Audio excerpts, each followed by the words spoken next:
If you're in the thick of residency or just trying to survive a stretch of 12s, you don't need one more thing on your plate. And that's why I really like Oakstone CME. They really get it. And Oakstone isn't trying to pile on one more thing in terms of a checkbox. It's really supporting you with CME that adapts to you and not the other way around. Whether you're commuting, doing laundry, or finally grabbing a moment to yourself, their platform lets you listen or watch whenever and wherever you are, on your phone, on your laptop, wherever. The ACP Mix App Audio Companion is one of my go-tos, short, high yield, very manageable, even when I'm feeling like I'm running out of fumes. So you don't have to carve out a big study block. Just pop in your earbuds, finish a module before your coffee gets cold, and know that you're actually moving forward. Oakstone is CME on your terms because burnout is real and support should be too.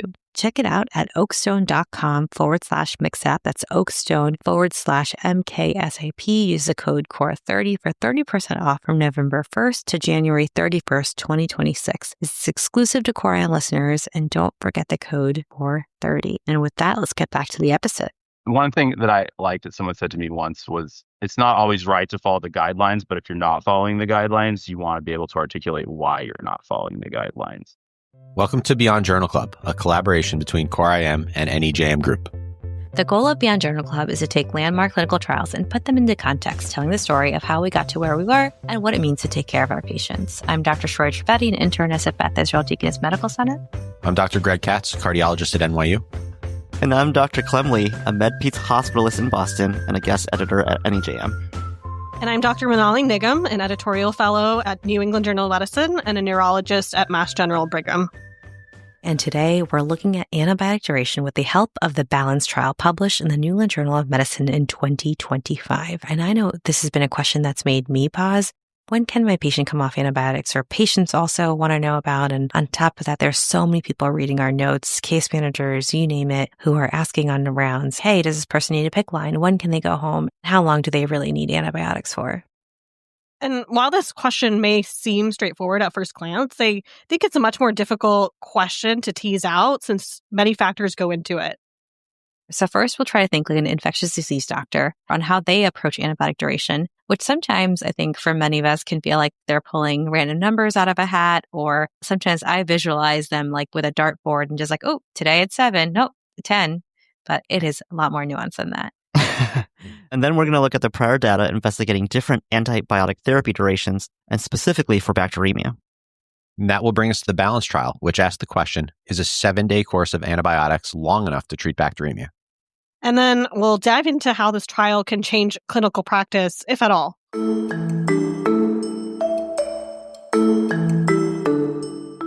So, Manali, I love that you chose to study on antibiotic duration, but I was surprised when we reached out to ID colleagues to get their input. One of our colleagues said, quote unquote, I feel somewhat uncomfortable to even discuss bacteremia as a generalizable thing divorced from nuances. And so I think it's hard to design trials that capture, the nuances of every patient. So, my process of going through this study, the BALANCE trial, was initially sort of recoiled from it. Of like, I don't want this trial. I want something really specific about Enterococcus or something like that. That's Dr. Matt Gwasden. Hello, my name is Matthew Gwasden. I'm an infectious disease doctor practicing in Massachusetts. And yeah, these comments rightfully made us appreciate for us to even have a meaningful discussion on antibiotic duration in this trial, we need to first understand what are the unique factors that go into the decision-making. And there's 3 big ones: the host, the organism, and the primary source of infection. So the general gist with bacteremia that we have usually used is that antibiotics go for about 7 to 14 days. And so you can take that number and you can titrate up or down.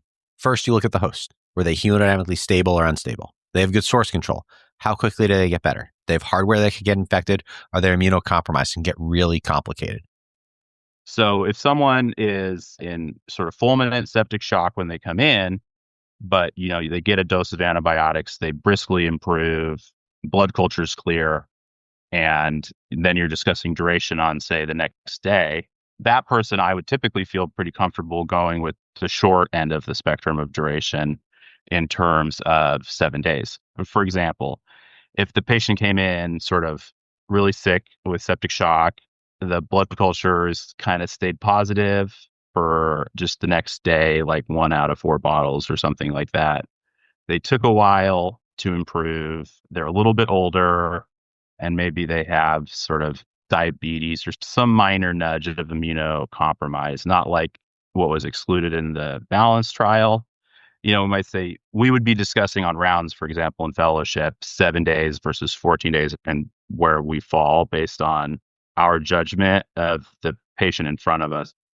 So it sounds like there is a lot of nuance depending on who the host is and how they're responding in terms of their fever curve, if blood culture has cleared, if they have hardware, source control, etc.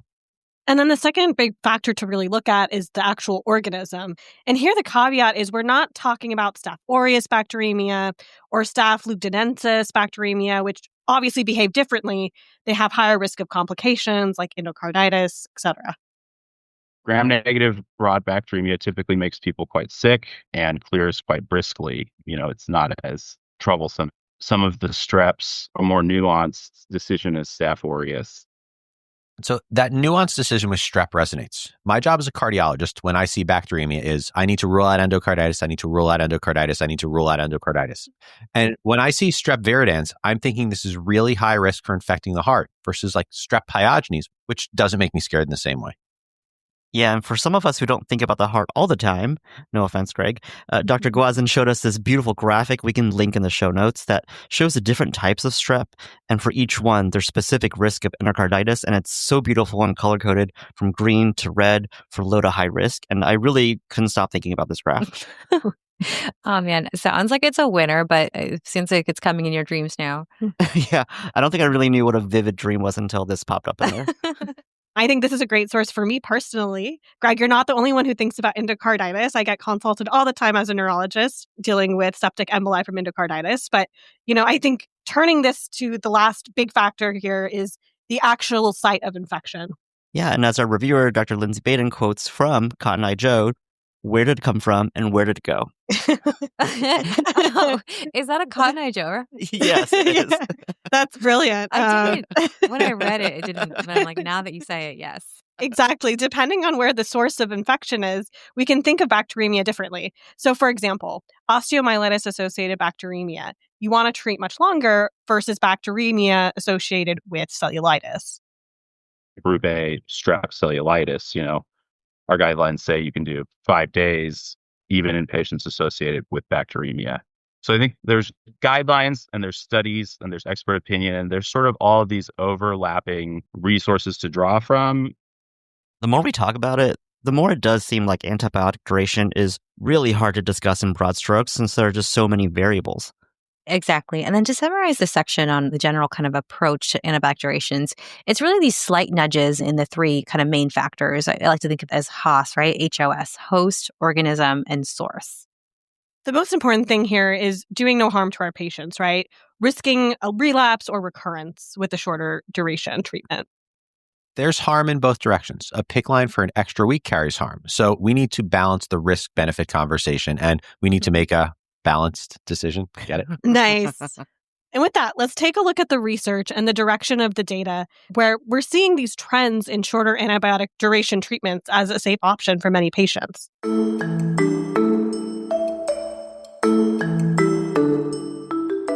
So researchers really started looking at this question of optimal antibiotic duration for infections more generally in the late 90s and early 2000s. Larger scale randomized controlled trials really started coming out in the past decade. Yeah, the data has really shown that for many of the common infections like UTIs, community-acquired pneumonia, and cellulitis, shorter courses are just as good as longer ones. Now, there are some major exceptions to this. Notably, the main one's probably osteomyelitis. So for bacteremia, we're also left wondering whether a shorter is just as good, like most of the other infections, or is this more like osteomyelitis, a type of infection where a shorter would do harm to the patient? The first contemporary trial to really do a deep dive on whether shorter antibiotics was good enough was the Stop It trial. Stop It was published in the New England Journal of Medicine in 2015, looking at intra-abdominal infections. And this was super provocative. And I give the investigators a ton of courage for even asking about if this group of patients could have a shorter duration of antibiotics and whether that was acceptable. Investigators looked at patients with intra-abdominal infections from various sources, including 1% to 2% of patients who subsequently developed bacteremia. they either got up to 10 days of antibiotics or only a median of 4 days. And it's important to note patients in this study all underwent procedures to obtain source control. So we didn't need to worry about an untreated abscess or anything else lurking beneath the surface. And then, as you guys can probably predict from the punchline, the shorter antibiotic course, a median of 4 days, was non-inferior to that longer antibiotic therapy when it came to any infection recurrence or death within 30 days after that procedural source control you just talked about, Greg. And so even though it was just 1% to 2% of those patients who had bacteremia, we saw that there was no signal for harm with the shorter course. And building on Stop It comes the Bacteremia Duration Study Group, which published a trial in 2019, randomizing 600 patients with uncomplicated gram-negative bacteremia to receive either 7 or 14 days of antibiotics. And you guessed it again, the 7 days of antibiotics was non-inferior to the 14 days of antibiotics for the 90-day composite outcome of all-cause mortality, relapse, and readmission or extended hospital stay. And then that 7-day time frame for uncomplicated gram-negative bacteremia was reinforced again in an RCT in JAMA of 2020 looking at adults with uncomplicated gram-negative bacteremia. They found that when adults had 7 days of antibiotic treatment or a CRP-guided duration arm, I'm a fan of CRPs, those two were non-inferior to the fixed 14-day treatment arm with regards to clinical failure rates. And so these data looking at shorter antimicrobial durations for bacteremia built on other data from ventilator-associated pneumonia, pyelonephritis, community-acquired pneumonia, cellulitis. Basically, you name the infection, there's probably a clinical trial suggesting that a shorter duration of therapy is just as good, or at least not inferior to longer durations.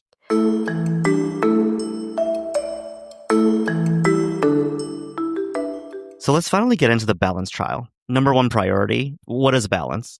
So BALANCE stands for bacteremia antibiotic length actually needed for clinical effectiveness. BALANCE. I love that actually is in this acronym. It's a little bit of sass from the infectious disease doctors. Clem in your acronyms. So the BALANCE trial was a large, multi-center, open-label, non-inferiority trial that randomly assigned patients with various types of bacteremia to either a 7-day or a 14-day course of antibiotics.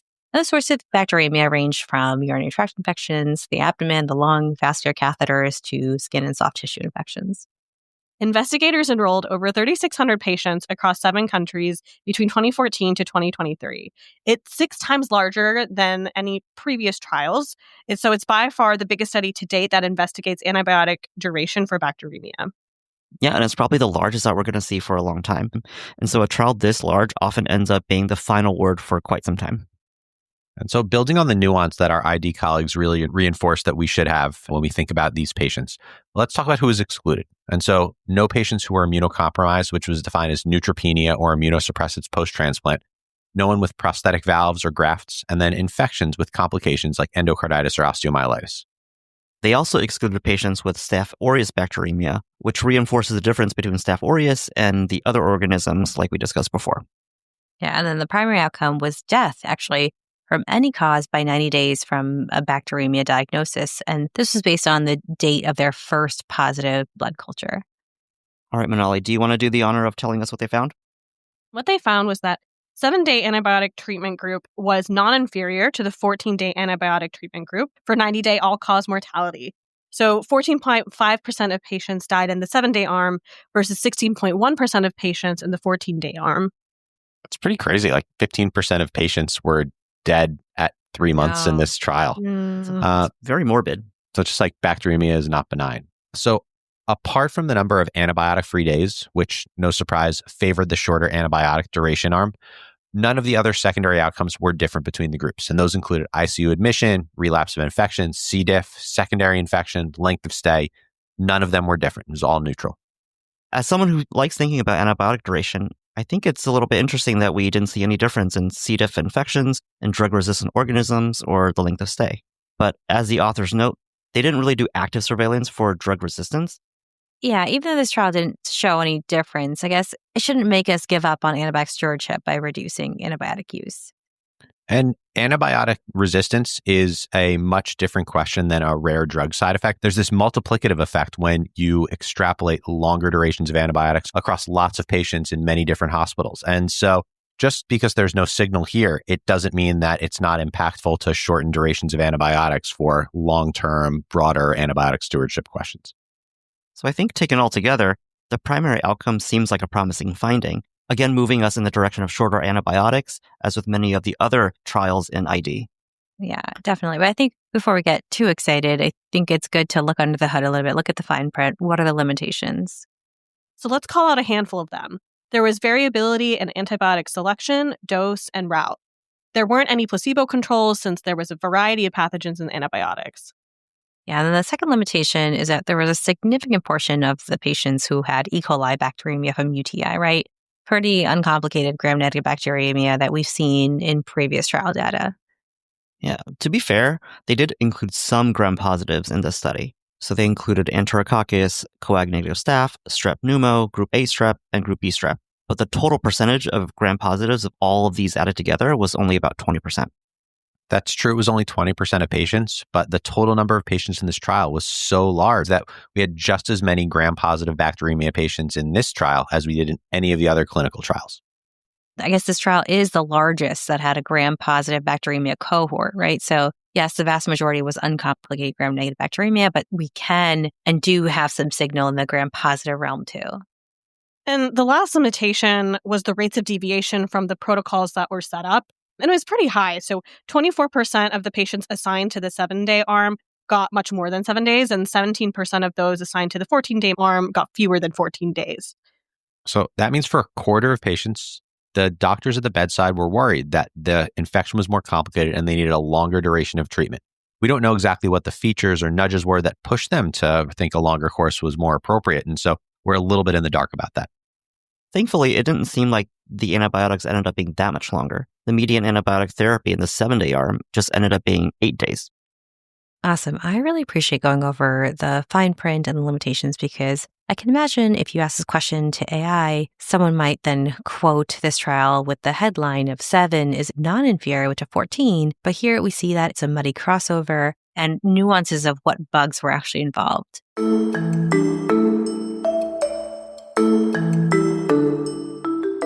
I've really started paying closer attention to what's in the products that we use at home, especially with little ones running around. And once you realize what's hiding in conventional cleaners, it's really hard to unsee. They have a starter kit that is plant and mineral based and basically replaces everything from your bathroom cleaner to your laundry detergent in just one concentrate. So you can use it for washing produce to makeup brushes, you name it. And because it's refillable, each bottle ends up costing just about $2. Like, that's awesome. And so as someone who's trying to cut down on harmful exposure, I think this is a powerful and simple swap. It's gentle enough for babies and pets and also tough enough to handle real messes. And I've seen it over and over. And honestly, that peace of mind, worth it. So get yourself and your loved ones the gift of Clean with Branch Basics. For a limited time, they're actually offering 15% off and free shipping on their premium starter kit when you use the code CoreIM at branchbasics.com/CoreIM. That's 15% off your order at branchbasics.com/CoreIM with the promo code CoreIM. Please support our show and tell them that we sent you. And with that, let's get into the episode. At CoreIM, we're all about the real things that make life in healthcare a little easier, and scrubs can be one of them. I'm still amazed at all my colleagues who look so put together when they wear FIGS, and it's awesome. FIGS scrubs are built for people like us, doctors, residents, students who are on their feet most of the day and need gear that actually works. They're lightweight, stretchy, breathable, full of small functional details that matter, right? Tons of pockets, zippers that don't snag, antimicrobial fabric. The fit is clean and modern and still very practical, and that's why I've become a convert. And with the holidays right around the corner, it's a perfect time to treat yourself with some fresh looks for the new year, which is great because FIGS just dropped a ton of new limited edition colors and styles for the season. So if you want to check them out, FIGS is offering 15% off your first purchase at wearfigs.com with a code FIGSRX. That's wearfigs.com, code FIGSRX. And with that, let's get back to the episode. Can I just point out maybe an elephant in the room? Like, I'm sort of glad that we have taken the time to dissect the balance trial, but at least for me, I feel like we've been doing 7 days of antibiotics for bacteremia for quite some time now. But hey, at least now we have stronger evidence to make us feel good that what we've been doing is on the right track. And just because you've been doing it doesn't mean that everybody across the country or across the world has been doing it. Some trials are paradigm changing and some trials are paradigm reinforcing. And so infections are this area where more and more data has been pointing us to the idea a shorter duration of antibiotics is probably good enough for most patients. And now balance comes in 6 times the number of patients ever enrolled in a trial on bacteremia. And it tells us that those small studies haven't been barking up the wrong tree. Yeah, just to push you a little bit on that, Greg, does that make you feel like the resources used to run this trial could have been used elsewhere if we already sort of suspected what these results were going to be?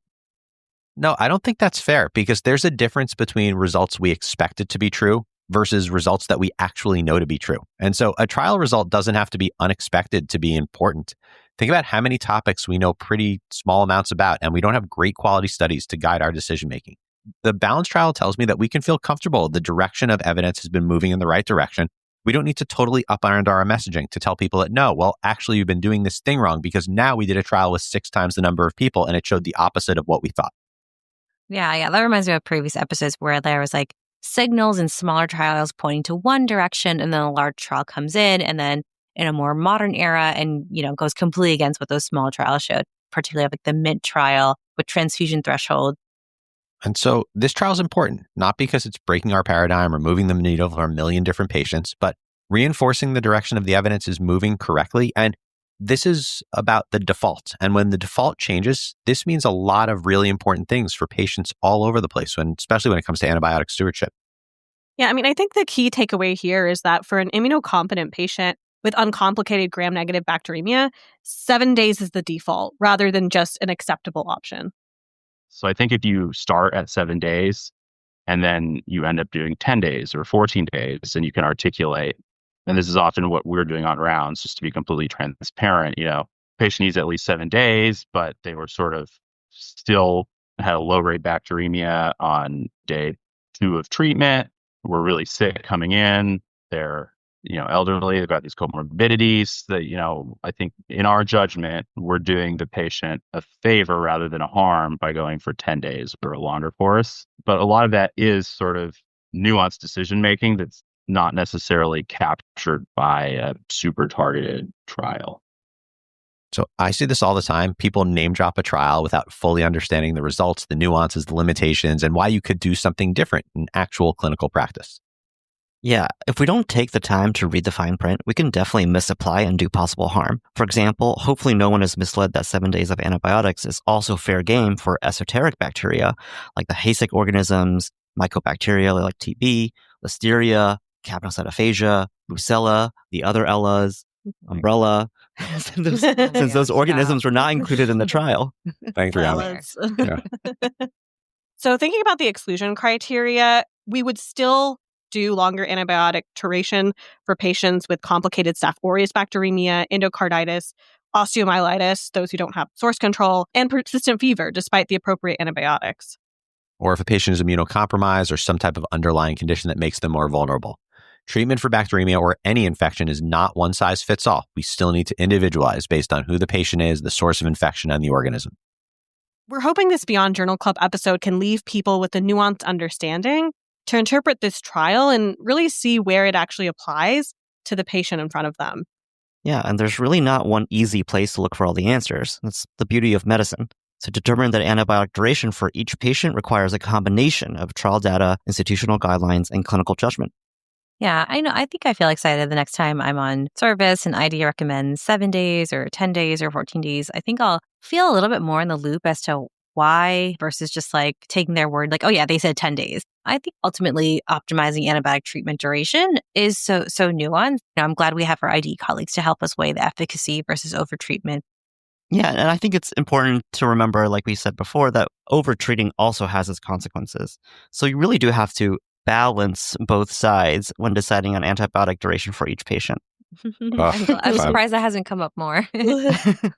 And with that, it's a wrap for today. If you found this episode helpful, please share with your team and colleagues or give us a rating on Apple Podcasts or whatever podcast app you use. It really does help people find us.